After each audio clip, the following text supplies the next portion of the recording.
describe him to me. And Muslims, look at the description of your Rasul. And for some, this would be the first time you hear what your Prophet looked like.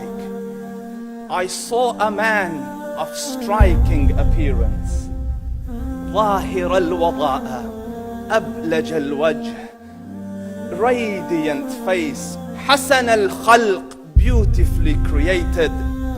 لم تعبه الثجلة, his belly wasn't protruding. ولم تزر به السعلة, nor was his head disproportionate and small. وسيم قسيم, proportionate and delicate, finely made, a specimen of a creation. في عينيه دعج, in his eyes there was a contrast.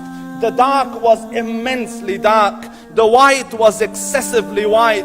وفي أشفاره وطف, and his eyelashes were long. وفي صوته صهل, and in his voice was a natural echo. وفي عنقه سطع, and his neck was elegantly long. وفي لحيته كثاثة, his beard was full and thick. أزج أقرن, his eyebrows were arched, but they were not joined, it was separated. In summit فعليه الوقار, when he was silent, dignity covered him. وإن تكلم سماه وعلاه البهاء, and when he spoke it was audible and clear, almost commanding and overtaking. أجمل الناس وأبهاهم من بعيد, from afar the most striking and outstanding in appearance. وأحسنهم وأجملهم من قريب, and when he came near, the best of them and the most handsome of them in closeness. حلو المنطق, such an exalted and sweet level of logic. Like when he used to speak, it was so coherently logical, it was smooth and easy to understand. فصل لا نزر ولا هذر, he was to the point, not excessive, nor too short. كأن منطقه خرزات نظم يتحدرن, his logic, his utterances, his words were like jewels coming out of a necklace, calculated, polished, one after the other, it would flow magically. ربعة, he was medium in height. Your eye didn't have to strain to look up at him, nor was it tedious to look down at him. He was a comfortable sight to look at.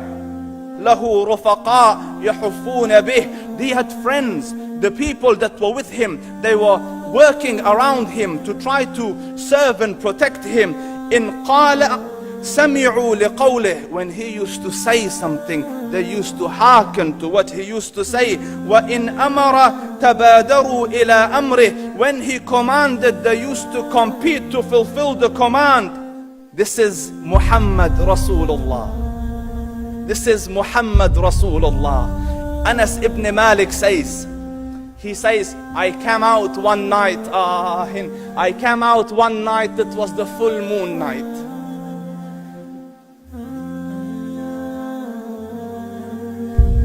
And I looked at the moon, and in the desert, understand, the moon is an awesome sight.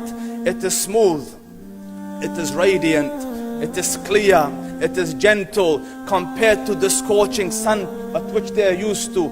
So the moon was the epitome of beauty. So he says, I came out at a full moon night and I looked at the moon and I saw it, beautiful, handsome. So I said, let me go see if the moon is more handsome or my Prophet is more handsome. Let me see if that is more beautiful or the Prophet is more beautiful. So I went and I saw him standing afar.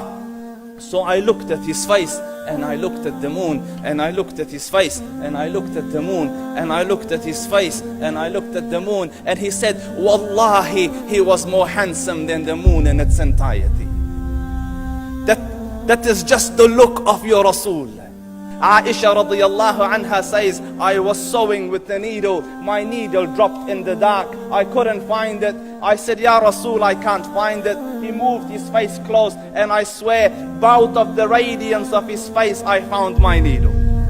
And the Prophet Salallahu Alahi Wasallam was mind-bogglingly handsome. But his handsomeness was covered with waqar and jalal and hayba. The Sahaba say, when we used to sit at his feet, two feelings conflicting would come on the heart. The first one, you wanted to look at him. You wanted to behold the majesty of his face.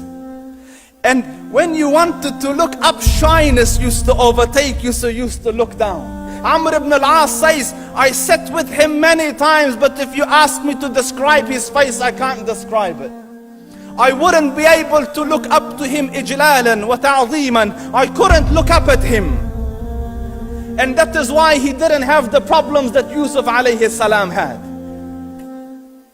Because it was difficult to penetrate the awe and the splendor of the Rasul.